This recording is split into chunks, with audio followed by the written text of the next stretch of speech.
అధ్యక్షుల ఆదేశాల మేరకు బీసీ 42% రిజర్వేషన్పై రీలే నిరాహార దీక్ష నవంబర్ 1 నుండి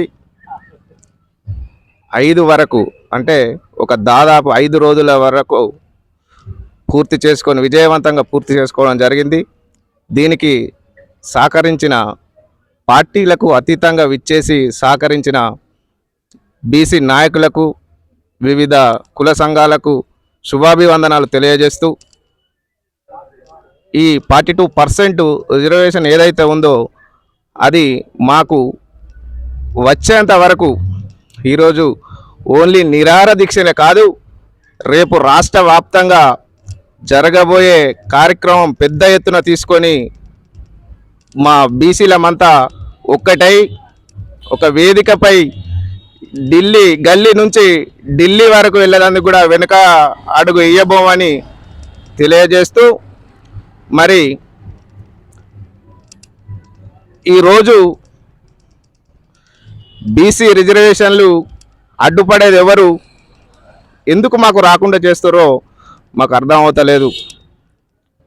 కానీ ఎవరైతే మా రిజర్వేషన్లు మాకు రాకుండా అడ్డుపడతా ఉన్నారో బిడ్డ, వాళ్ళకు ఒకటే చెప్తా ఉన్నా, రేపు జరగబోయే ముందు కార్యక్రమంలో మీరు ఎవరో కావచ్చు, ఏ పార్టీ వాళ్ళు కావచ్చు, ఎవరైనా కానీ ముందు జరగబోయే పరిణామాలు ఎట్లా ఉంటాయో చూపిస్తాం.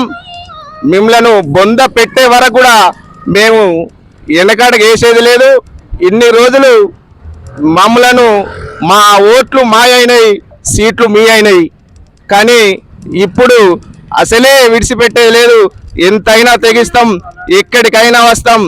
బీసీ రిజర్వేషన్ కోసం చావడానికైనా సిద్ధం, చంపడానికైనా సిద్ధం అని తెలియజేస్తూ, మా బీసీ రిజర్వేషన్లు వెంటనే మాకు మా హక్కులను మాకు కల్పించాలని డిమాండ్ చేస్తూ ముగిస్తా ఉన్నా. జై బీసీ, జై బీసీ, బీసీల ఐక్యత, బీసీల ఐక్యత, సాధిద్దాం సాధిద్దాం సాధిద్దాం సాధిద్దాం. జై బీసీ, బీసీల ఐక్యత. ధన్యవాదాలు.